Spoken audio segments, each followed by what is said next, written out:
My name is Chris Gardner, and once upon a time, I had nothing. No money, no home, no food. All I had was my little boy looking up at me, trusting me to protect him, and I want to tell you how we survived. I didn't grow up with comfort. I grew up in poverty. I didn't have a father. I saw my mother abused. I lived in fear almost every single day. But I made myself a promise. If I ever have a children, I will protect them. I will give them a better life. That promise became my mission, but life has a way of testing me. I thought I was building a future. I invested everything I had into medical equipment sales, but the business collapsed. Sadly, I had no saving, no income, no security. My wife couldn't take the pressure, and she left. And there I was, a single father holding my little boy in my arms, realizing I couldn't even pay the rent. I couldn't even promise him a safe place to sleep.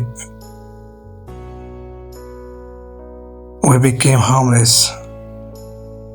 Some nights we managed to stay in a shelter, some nights in a cheap motel. But I never forget the nights inside that train station bathroom. Yes, a bathroom. I sat on the cold floor, my back against the wall, my foot against the door, so nobody could come in. And in my lap, my little boy sleeping. I held him tight and whispered, "It's okay, Daddy's here. Everything going to be fine." But inside, I was breaking.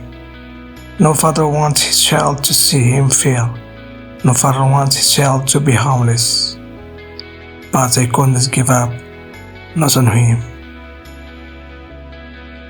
Somehow, in the middle of this nightmare, I got an internship at stock brokerage firm. But there was one problem. It was unpaid. So every day I competed against men in suites, men who had homes and car and food, while I had nothing. In the morning, I would wash myself in public restroom, but in the same shirt, I walked into the office pretending everything was normal. Nobody knew that at night I was standing in soap kitchen lines or sleeping on shelter floor with my son.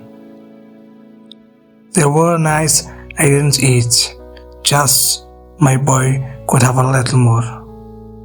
There were days I carried him across the city on my back, rushing to get to work on time.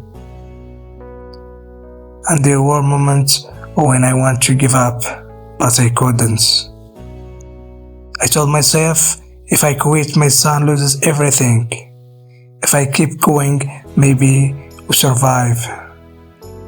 So I studied harder than anyone. I stayed longer. I read financial books at night, sometimes by street light while my boy slept beside me. After months of sacrifice, it all came down to one decision. The company would hire only one person from the internship program. One out of dozens.